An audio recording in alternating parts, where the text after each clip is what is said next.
কুরবানি করার দোয়া কি? দোয়াগুলি না পড়লে বা না জানলে কি সেই ব্যক্তির দ্বারা কুরবানি করা যাবে?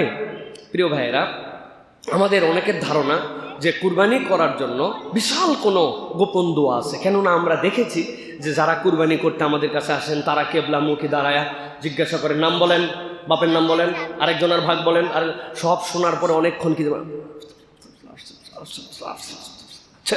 এরপরে আমরা চিন্তা করছি সুবহান আল্লাহ, কি গোপন দোয়া যে এটা তো আমার জানা নাই, এই জন্য আমরা কুরবানিও করতে পারি না। শরীরে শক্তি আছে, বল আছে, কুরবানির ঈদ তো আমি পুরুষের ঈদ নাম দিছি। কুরবানির ঈদ এটা আমাদের পুরুষের ঈদ, ঠিক কিনা? ওই ঈদ তো অনেকের, কিন্তু এটা একদম পুরুষের ঈদ, সব কাজ পুরুষের জন্য করতে হয়। তা আমি আমার টাকা দিয়ে কিনা কুরবানি অন্যজনের কাছে কুরবানি দিতে দিচ্ছি, ব্যাপার কি? হ্যাঁ, আপনি আবেগে আবার উঠে পড়েন না। মুরব্বী মানুষ, চলতে পারে না, ফিরতে পারে না, উনি ওয়াজ শুনে খুশি হয়ে তলবারি ধরে খোঁজ দিয়ে দেখছে যে ফস করে উঠছে, উল্টা দিকে গাইতে গেছে। তার এইরকম না, যার সামর্থ্য আছে তার জন্য নিজের কুরবানি নিজে দেওয়া উত্তম। দোয়াটা কি? দোয়াটা হচ্ছে রাসূলুল্লাহ সাল্লাল্লাহু আলাইহি ওয়াসাল্লাম কুরবানির সময় বলতেন বিসমিল্লাহ, এরপরে আল্লাহু আকবার বলে রাসূলুল্লাহ সাল্লাল্লাহু আলাইহি ওয়াসাল্লাম কুরবানি করতেন। তবে হাদিসের মধ্যে দুই ধরনের বর্ণনা আসছে।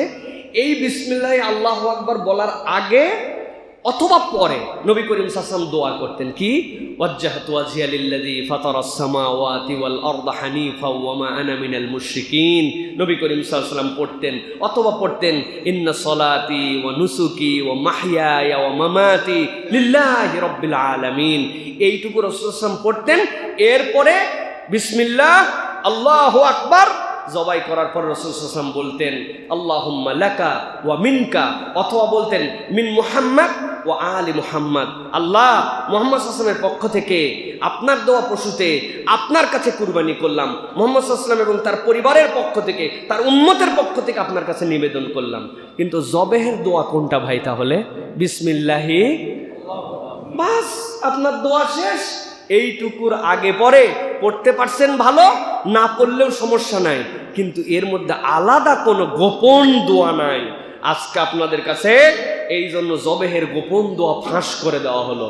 যাদের সামর্থ্য আছে নিজেরা নিজেদের কুরবানি দিব ইনশাল্লাহ, পারবো ইনশাল্লাহ।